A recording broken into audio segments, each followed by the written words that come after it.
Hi hello everyone. तर आज आपण इथे आपल्या भारत देशाची जी मध्यवर्ती बँक आहे, हो, बँकेविषयीच बोलणार आहोत आज आपण. तर ती म्हणजे RBI. ओके.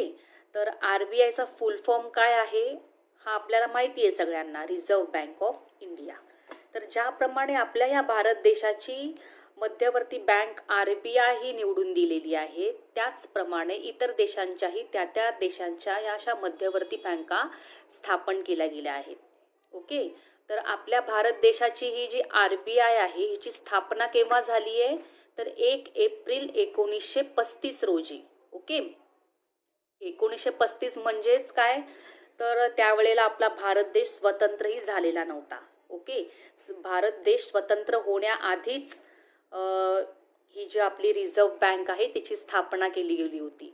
तर जो लॉर्ड वॉरन हेस्टिंग जो होता इंग्रज अधिकारी, त्याने सर्वप्रथम आपल्या भारत देशाची एक मध्यवर्ती बँक असावी अशी शिफारस केली होती. पण काही कारणास्तव ती शिफारस त्याची नामंजूर करण्यात आली होती. ओके. आणि मग थोडा पिरियड गेल्यानंतर 1935 साली फायनली आपली जी मध्यवर्ती बँक आहे भारताची RBI तिची स्थापना करण्यात आली. ओके. मग नंतर पुढे आता RBI स्थापन केल्यानंतर तिचं मुख्यालय पण असणं गरजेचं असतं. तर सुरुवातीला 1937 साली हे जे मुख्यालय होतं RBIचं ते कलकत्ताला होतं आणि आता सध्या ते मुंबईला स्थापन करण्यात आलेलं आहे. ओके. तर आता आपण बघणार आहोत की RBI ही कशा प्रकारे काम करत असते, कशा प्रकारे ती इतर बँकेपेक्षा वेगळी आहे, ह्या गोष्टी आपण बघणार आहोत. ओके. तर तिचा मुख्य ध्येय काय असतं, तिचा मुख्य उद्देश काय असतो RBIचा, की नफा नाही मिळवत, ही बँक जी आहे हिचा नफा न मिळवणे आणि आपल्या देशाला आर्थिक श्रेय प्राप्त करून देणे हा या बँकेचा मुख्य उद्देश असतो. जो की इतर व्यापारी बँका कशा असतात, त्यांना आपल्या बँकेचा हा कशा प्रकारे प्रोग्रेस करता आला पाहिजे, कशा प्रकारे आपल्या बँकेचा प्रोग्रेस झाला पाहिजे, या विषयांवरती त्यांची एकमेकांबरोबर कॉम्पिटिशन चालू असते. पण RBI ही बँक इतर बँकेपेक्षा टोटली पूर्णपणे वेगळी आहे. ओके. म्हणजेच एक प्रकारची ती काय झाली, सगळ्या बँकांची एक प्रकारचं फादर किंवा एक प्रकारचं पॅरेंट्स म्हणतात की इतर बँकेपेक्षा वरती अशी असणारी. तर बऱ्याचदा आपण बँकांमध्ये जातो कर्ज घेण्यासाठी, इतर लोकही जात असतात कर्ज घेण्यासाठी. तर तुम्हाला कधी असा प्रश्न पडला आहे का, ह्या सगळ्या लोकांच्या गरजा ज्या आहेत कर्ज घेण्याच्या, त्या सगळ्या लोकांच्या गरजा ही एकटी बँक कसं काही मॅनेज करू शकत असेल? बरं, असं काही असतं का की बँक पैसे कमवत असते आणि त्या कमवलेल्या पैशातून लोकांच्या गरजा भागवत असते? तर नाही, हे असं काही नसतं. तर हेच आपण आज बघणार आहोत.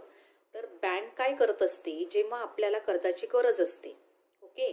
तर बँक आपल्याला एका पर्टिक्युलर टाईमसाठी कर्ज देत असते. तर त्या कर्जेवरती त्या बँकेला व्याज मिळत असतं. ठीक आहे, व्याज मिळतं, पण एवढं भरपूर असं व्याज जरी मिळालं बँकेला, तरी खूप सारे लोक असतात की त्यांना कर्ज हवं असतं. तर एवढा पैसाही बँकेकडे नसतो जरी बँकेला व्याज मिळत असेल तरी.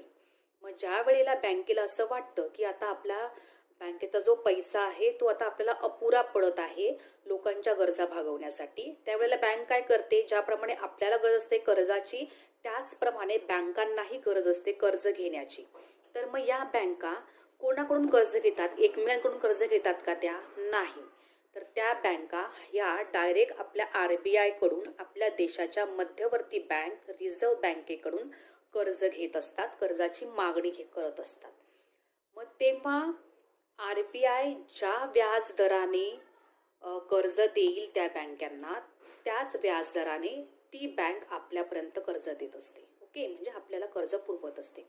समजा जर RBI बँकेने कमी व्याज दरात कर्ज दिलं तर कमी व्याज दरातच आपल्याला कर्ज मिळत असतं. RBIने जेव्हा जास्त पैशामध्ये व्याजदर वाढवला असेल, तिचा व्याजदर जास्त असेल, तर त्याच व्याजदराने बँक सुद्धा आपल्याला जास्त पैशानेच कर्ज देत असतं. ओके.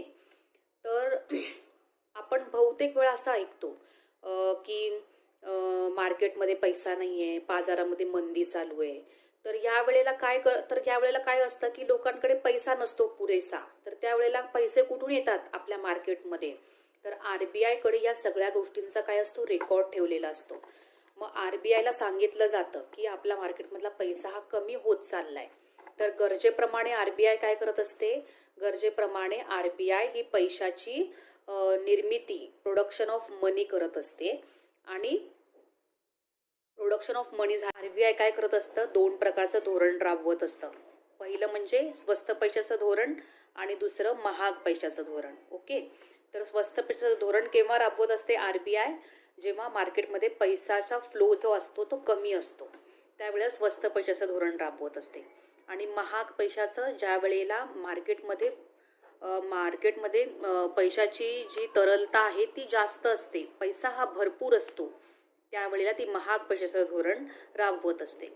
तर ही धोरणं का राबवते RBI? तर समजा बँकेमध्ये गेल्यानंतर जर कर्ज जास्त दराने मिळालं लोकांना, तर लोकांची जी खरेदी क्षमता असते किंवा कर्ज घेण्याची क्षमता असते ती कमी होते, कारण लोकांकडे पुरेसा पैसा नाहीये. तर जेव्हा कमी व्याजदर केला जातो बँकेकडे, तर बँकांनाही एक प्रकारची गरज असते, लोकांनी कर्ज घ्यावं, आपल्या बँकांकडून जास्तीत जास्त लोकांनी कर्ज घ्यावं. त्यामुळे आपल्या बँकेला फायदा होत असतो, व्याज मिळत असतं. तर लोकांची खरेदी क्षमता वाढवण्यासाठी जर पैसा कमी असेल मार्केटमध्ये, तर व्याज दर कमी केलं जातं. त्या कारणाने काय होतं, लोकांची खरेदी क्षमता वाढते, लोक जास्तीत जास्त कर्ज घेतात. त्यामुळे कर्ज घेतल्यामुळे बँकांना फायदा काय होतो, तर बँकांना व्याज मिळतं. ओके. तर त्याप्रमाणे मग केव्हा बँकांना स्वस्त पैशांचं धोरण राबवलं पाहिजे आणि केव्हा महाग पैशाचं धोरण राबवलं पाहिजे, हे सगळे निर्णय कोण घेत असतं? तर आपली मध्यवर्ती बँक घेत असते, ती म्हणजे आपली RBI. ओके. महाग पैशाचं धोरण केव्हा राबवते RBI? जेव्हा मार्केटमध्ये भरमसाठ पैसा असतो, अनावश्यक अशा गोष्टी लोक खरेदी करत असतात आणि पैशाचा फ्लो हा पाण्याप्रमाणे असतो मार्केटमध्ये, त्यावेळेला पण ते जास्त पैसाही जो असतो त्याचा मग लोक अपव्यय करत असतात. म्हणजे जिथे गरजेचं नाही तिथेही पैसा खर्च केला जातो. मग हे टाळणं सुद्धा गरजेचं असतं. त्यावेळेला काय करत असतं RBI? महाग पैशाचं धोरण राबवतं.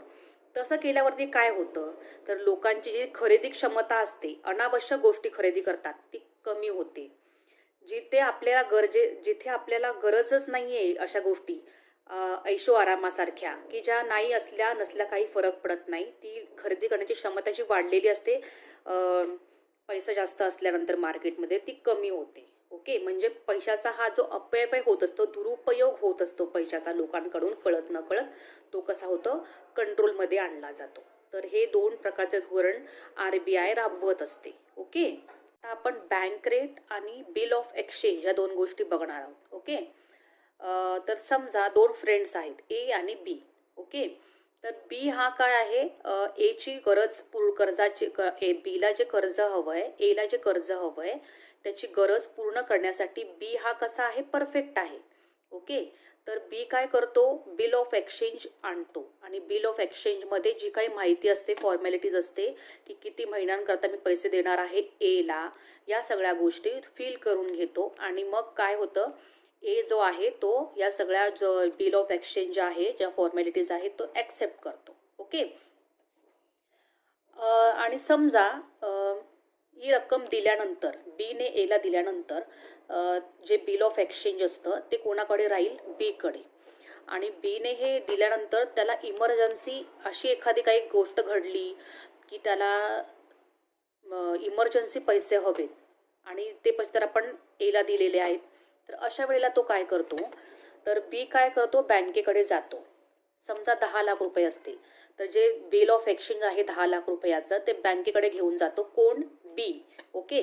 आणि बँकेला म्हणतो की आत्ता लगेच मला पैशाची गरज आहे, तर मला असे पैसे हवेत. तर त्यावेळेला बँक काय करते, ठीक आहे म्हणते. ओके. तर पण बँक काय करेल, तेवढी 10 लाख रुपयाची अमाऊंट सगळीच देते का Bला? नाही. ओके. त्या 10 लाख रुपयामधले 2 लाख रुपये ती डिस्काउंट करते. कोण? बँक. ओके. तर हे जे डिस्काउंट तिला काय म्हणायचं? Bill of discount. ओके.